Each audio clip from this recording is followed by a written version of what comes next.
civilization is taking away all the wilderness. And you can annihilate this species without ever having proven its existence, because they don't tolerate any human habitation. So as humans grow and expand, these animals lose habitat. And it doesn't take a genius to figure out loss of habitat equals loss of life. And these guys are dwindling species. As civilization encroaches on them, they lose less and less habitat, and there's less and less of them. And that it doesn't make me happy, because I feel like I have a responsibility, even especially with the First Nations people that have really entrusted me with so much knowledge. To them, I feel I owe this enormous responsibility, because it's such a miracle that these animals are real. And what an amazing discovery. When people realize that these animals are real, it's going to shake up the scientific community right to its foundations. It's going to blow people away. And I'm excited about that. Todd, what is the history of Bigfoot with the members of the First Nation? They've always, in virtually every First Nations language, every language I've dealt with, they'll have a name for this animal. And it's not some kind of ghost or spirit. It's a name like a bear, like deer, Bigfoot, and they always have a name for it that has special reverence, like Boss of the Mountain or Shadow Guardians of the Mountain. The Sasquatch itself is actually mistranslated. It was translated to mean Wild Man of the Wilderness, and that's not the case. It's Wild Master of the Wilderness. And when you talk about people, First Nations people, who literally, when we first came here, we entirely were dependent on them for our survival. These people who have never been matched in their outdoor experience. Like when you talk about someone like Geronimo, he had his tribes hiding from American and Mexican governments permanently. They couldn't find him. It took another First Nations tractor to go find him and his people who were living in the mountains. And these people who have this incredible expertise know this species is real. It's almost, I feel like a fool looking back at myself, going to First Nations people and being absolutely sure these animals aren't real, and going to them who are absolute experts, 20,000 years experience here, at least, arguably, and telling them, oh yeah, you believe in Bigfoot? No, you're crazy. And that's where it starts. And when you start like that with First Nations people, it's really disrespecting them. It's like going to a heart surgeon and telling him his business. Like, he doesn't know what he's talking about. I mean, the man's, he's got 8 years of school and he's an expert. And First Nations people, they live and breathe this stuff, half the people that I deal with. They're outdoor experts, and they don't think this species is real. They absolutely know it. And it's crossing that boundary, crossing that barrier, because I was born and raised on cement my whole life. I don't know anything about the wilderness. And if you see how incredible these First Nations trackers are, like they'll follow a trail running, and I don't know what the heck, like how he's following this. A question I was asked recently was, there's all these still cameras like in Virginia or Kentucky somewhere. Apparently there's tens of thousands of still cameras all over the place, and they never get a shot of Bigfoot. Well, if you knew the expertise this species would have, like when you're born and raised in the wilderness and you're taught by other wilderness experts on how to look and how the wilderness becomes a different view for you. Like, everything is different. You see things, you perceive things differently. And they would see those cameras a mile. They would see your tracks leading to a camera like a big fluorescent line to them. And when you get down to that kind of experience and knowledge and expertise, it's so far above us that some people think they're ahead. They're so far behind. I really experienced that. Todd, I look at the world a little differently than most people that are in the media. I believe that humans are at the very bottom of the totem pole when it comes to the animals kingdom. Yeah. We're at the bottom because the other animals that we are blessed to share this world with, they don't cause wars. They don't kill unnecessarily. They don't deprive each other of food. They protect each other. They work together in communities. We could learn a lot from the animals that we share the earth with. And the members of the First Nations, whether it's in the United States or Canada, they realized this thousands and thousands of years ago. And yet we're so damn naive that we don't stop and listen and learn. Yeah, you're absolutely right. It's just any study of animals. I always try to, I've been studying other primates and even getting off into especially specialized sensory perceptions like bats. And I recently learned about dolphins. Dolphins are incredible animals. Yes, they are. And we abuse them. A dolphin from hundreds of meters away can look at a woman and see she's pregnant. They can see with their sonar. They can see your heart rate and your lungs that you're breathing, like inside your body. And people wonder. And I believe Bigfoot, or this species, has a sensory perception that's somehow specialized as well. And people are, how can an animal do that? Well, how can a bat pick a mosquito out of the air when it's in pitch black and it's blind? Exactly. Animals do incredible things. And this species it's actually, I believe, obviously, this species is the most man-like species on the planet, and a lot of the people that don't agree with what I'm doing have the perception that this species should be left alone. They've survived alone. That bridging that gap between civilization and this species would be detrimental to them, and they may be right. That's something that I think about and toil with every day. But I believe that when primatologists and scientists understand the reality of the species, I believe everything will change dramatically. I believe primatologists will jump right on board. I mean, there's so many people that do have passion and love animals, and it's those people that I want to convince of this. And when they get on board and they start, participating in this cooperation, I know and I absolutely believe that humanity can make this step and start protecting the species, because this species can't be put in a zoo. I know First Nations people that'll die before they ever see that happen. They have an enormous reverence for this species, and I'm very much on board with that. And that's something that we're going to have to. It's going to be different with this species. Yeah. I think even right now with primates, there's a question about sentience, and do they have enough consciousness to make it immoral to keep them in captivity?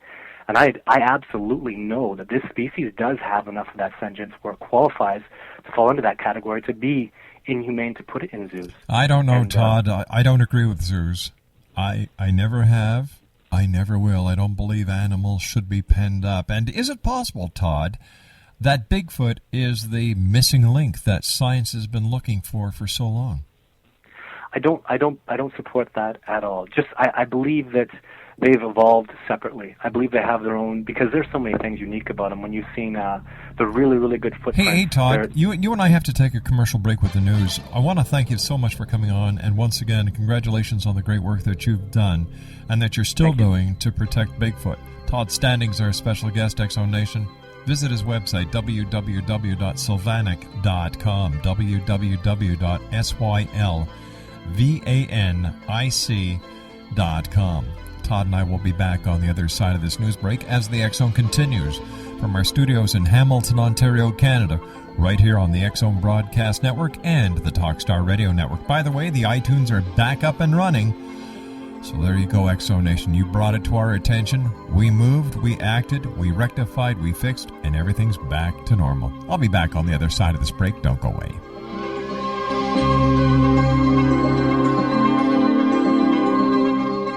Are you considering calling a psychic to read your situation? Then consider David Champion, a psychic medium for more than 20 years with thousands of readings under his belt. David Champion will make you feel comfortable. He has proven to be honest and accurate. He's a straight shooter. There's no guesswork. What he sees is what you get. While he is a medium, most of the calls focus on relationships, not only love, but work, school, neighbors, and more. Need help with finding a job and preparing for the interview? Are you dealing with people who are obstacles in your path? For more information, go to davidchampion.com, $1.50 per minute paid by credit card with a minimum of 30 minutes. For your reading with David Champion, call 1-877-702-8598. That's 1-877-702-8598.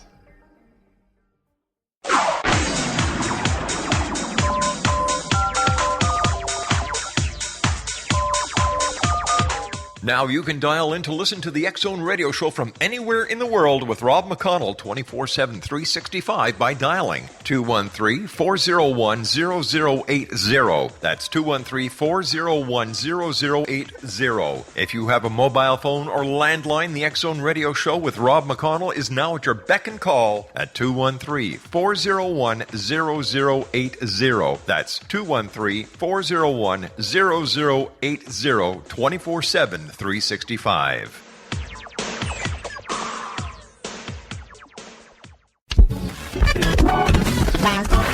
All Hit Radio.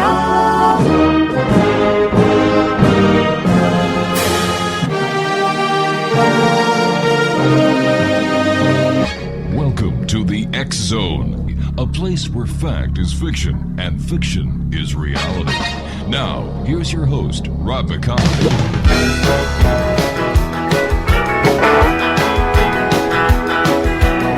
I'm the swamps, what you think I've seen?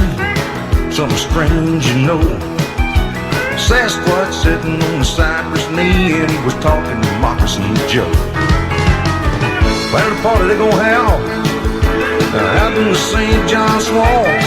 The Sasquatch doing a brand new dance, and he called it the Bigfoot Stomp. Do the Bigfoot boogie, yeah, the Bigfoot boogie. Ain't nothing but a Sasquatch dancing around. They do the Bigfoot boogie in the parallel ground. Eddie Lizard, he a beating the drums, and Moccasin George, he's a running his gums.